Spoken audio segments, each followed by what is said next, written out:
Our adventure begins with a simple message I received on Instagram asking for some advice on what to do following the unfortunate event that resulted in this 430 Scuderia ending up as you see it now. The Ferrari had been hit by a white van who had cut a corner and, well, ended up hitting the 430, obliterating its front wheel and brake system, and in the process leaving the car unable to steer. It went smashing through a metal gate, clipping the post and on into a farmer's field. Fortunately, the car's driver was unhurt. Unfortunately, the same could not be said about the Ferrari. Now, I'm sure you guys have figured out from the video title, I've bought the car. The problem is I've honestly bought this one sight unseen. The video you've just watched plus a handful of pictures is all I've had to go by on this one. So it is a complete and utter gamble. And I can tell you one thing, the car is written off for structural damage and I have no idea the extent of what we are about to find out. We are heading there right now, so we are going to find out very shortly just how bad this Scuderia really is.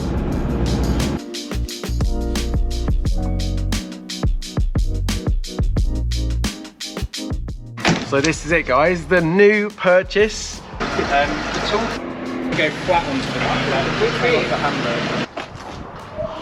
430 Scuderia, and well, as you can see, it's got a little bit of damage. So this is one of the areas that is of concern. So it's hit a gate post on this side, and well, you can still see some of the land that it took with it. This is a bit of a problem because we've got the tyre that's come completely off the rim, so I'm not sure how bad that is. The actual rim looks totally fine. It's just the tyres come off and there's no way of getting it back on because here's the air valve, so trying to put some air in it is gonna do nothing at all. We got a bit of damage there on the rear bumper as well, probably repairable. It's only that corner, it's just taken a whack. This wing, this rear fender is gonna have to be replaced, and we've got a little bit on the door there. Other than that, this side down to here is pretty good. Then we got a bit on the front wing on this left side. Headlights smashed as well. It looks like something has come down and smashed across here. So we've done the lens in there. We've done that.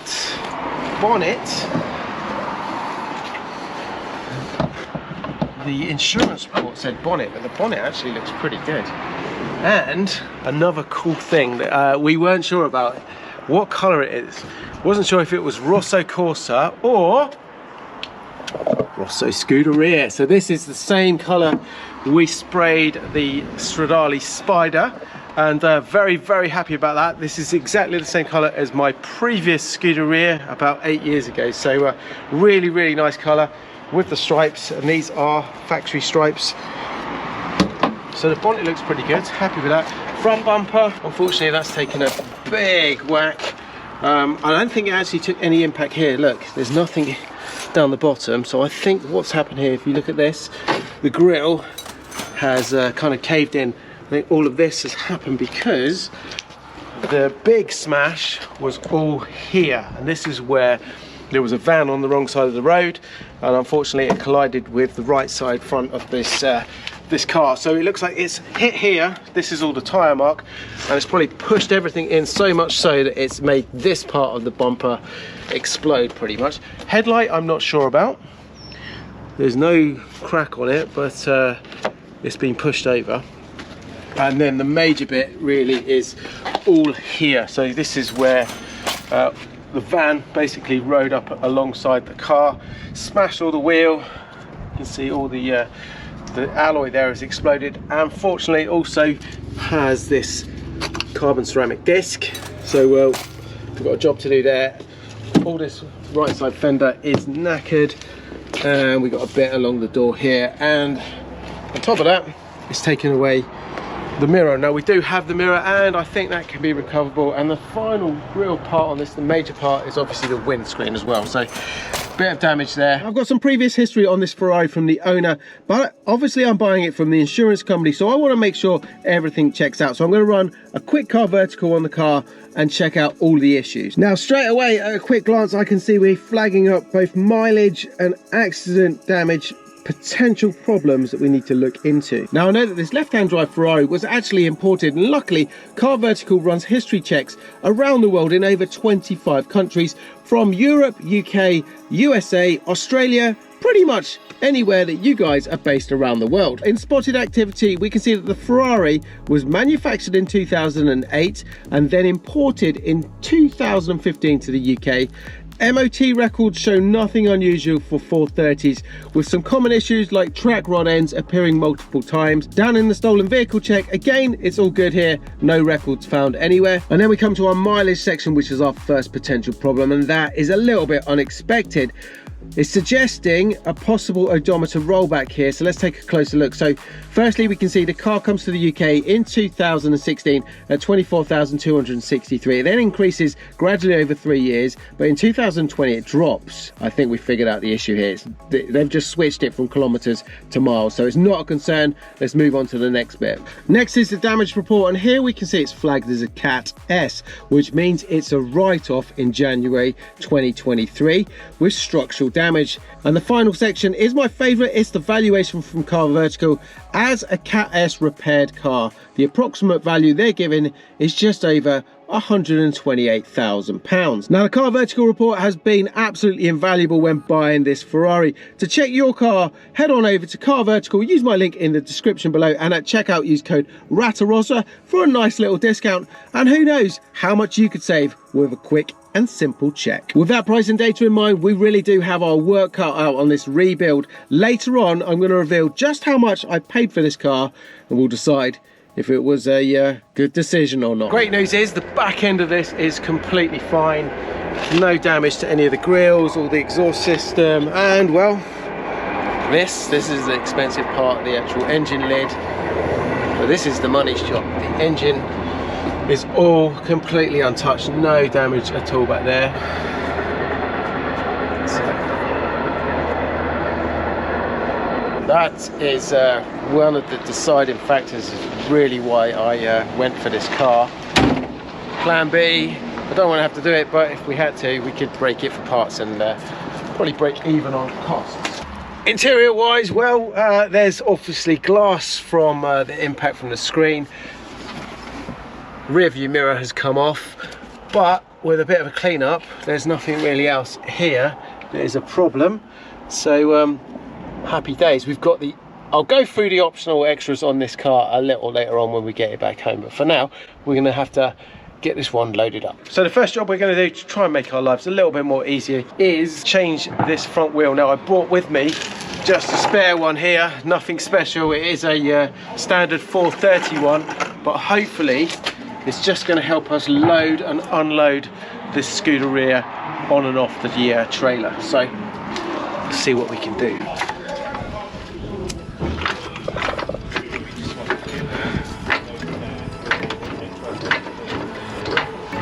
All right, let's see if these come off.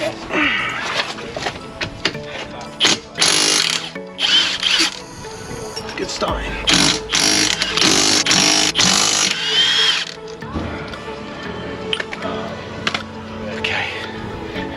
How bad this is. Alright. There's a wheel. It's pretty obliterated, that. Seen bad days. Definitely seen bad. I don't think my wheel guy can fix this one.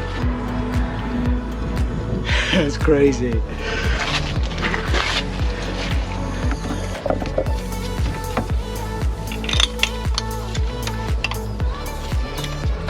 The last one. It's just these two that hold the disc onto the onto the hub. Yeah.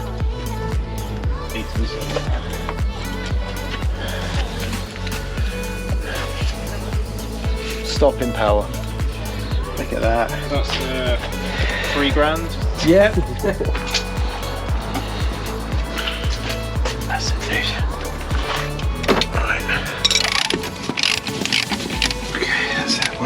on first inspections? What do you think? Yeah, it's all right. It's as expected. Yeah, there's nothing else horrendous, and this was really the area I was more concerned about. But yeah, I'm happy. Nice. Always happy when you get a new Ferrari. Doesn't matter what state it's in. It's just boys' toys. And well, I had a Scuderia. I think it was 8 years ago. It was the same spec as this. We'll go through that later. But I sold it because I thought that Stradale was a bit more raw. So we're going to give it a bit of a second chance. So I'm just going to leave it like that. The top one will come out. We'll put the disc in, put it back on, and then we're good. So, a lot of damage to the suspension here. Have a look over there. It's all broken. All the bottom arm down here is all snapped as well. But that's what they're designed to do in an accident. So that's what was expected.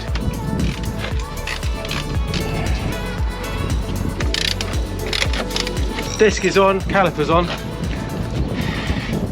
Got movement, still got a bit of movement back there, but hopefully it's going to hold it enough in place we can get this thing on the trailer. So let's stick a wheel on. All right.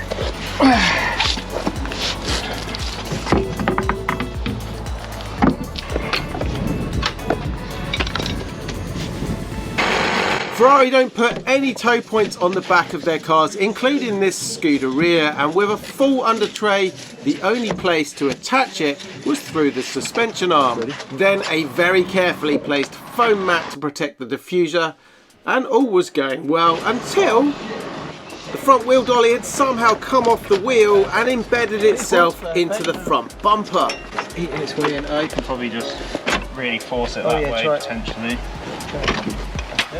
You can force it.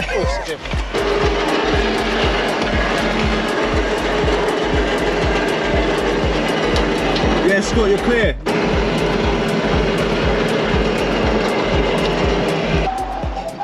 And with that, we were finally ready to start our long journey home. Now, this project might be triggering some spider senses in some of you, possibly a bit of deja vu, because over the last few videos, I've left some hidden breadcrumbs relating to this new Ferrari project I had on the horizon. And I'd love to know if any of you actually figured it out. Have a look at these. In the UK on eBay, this is the cheapest fender I could find, front wing. We've got all the stuff ready to go on here, from a few little tools, extra tools. We've got some grease, including some of these mirrors, daily driver, or a smashed up Ferrari. There's one essential tool on the whole project. With the car successfully loaded, my cunning plan of bringing some spare parts to get the car mobile had almost worked. However, if you look, I put a normal 430 wheel on in place of the original Scuderia, which has a slightly different offset, and it meant that the wheel would barely move. Still, it was a better solution than the original wheel, which had snapped clean in half. So far, all was looking good. We'd made the journey home and we just managed to get the car unloaded before sunset.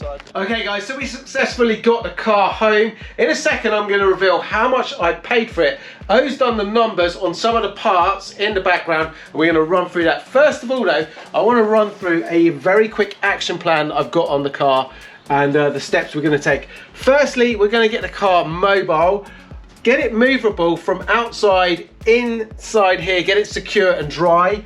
That means we're going to have to work on suspension, a wheel, and the steering of the car. Step 2, we're going to do a deep dive on the chassis damage. How bad is it? Remember, this is a Cat S and I have no idea. I bought the car unseen. What you've seen on the video footage is as far as I've gone on this one. So we need to have a real good inspection and keep our fingers crossed on this one. Step 3 is we're going to get the Ferrari running. Now remember, we don't know anything about this car. I haven't tried to start it. I need to run some checks first.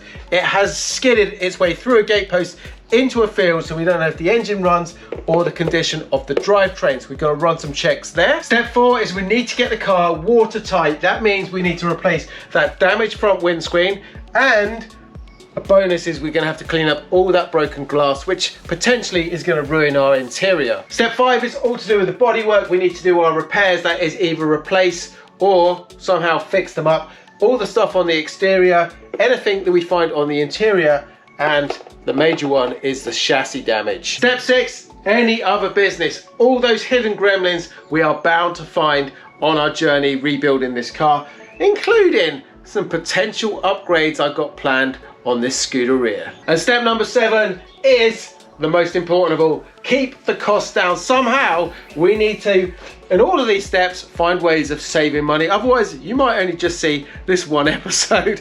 Anyway, talking of costs, let me reveal how much I paid for this Scuderia.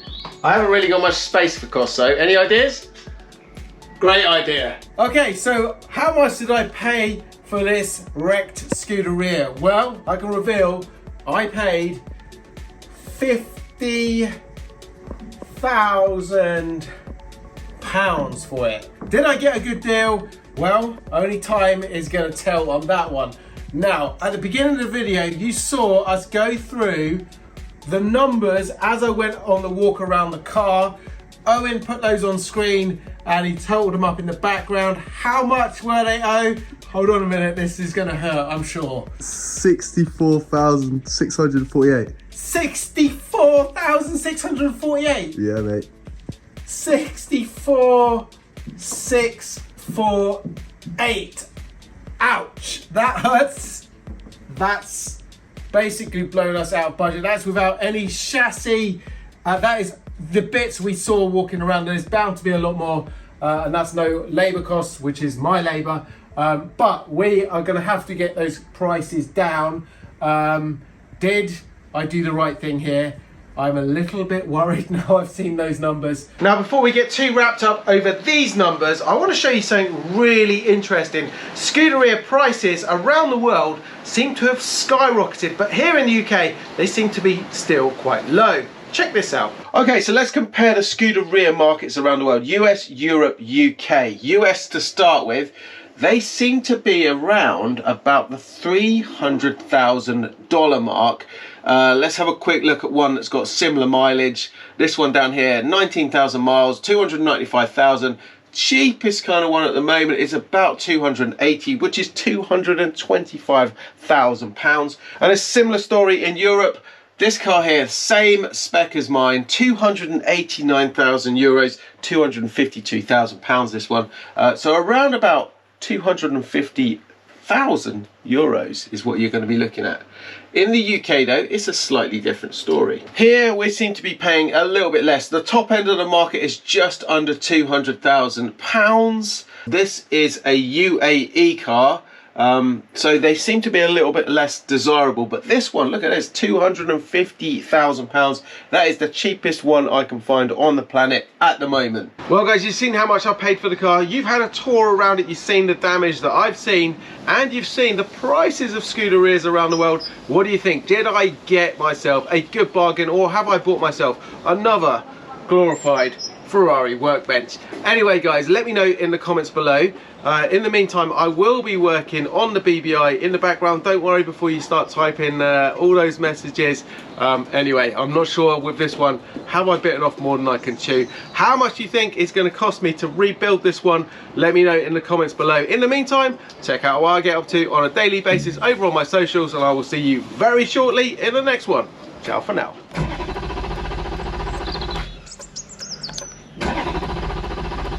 Not firing up, mate.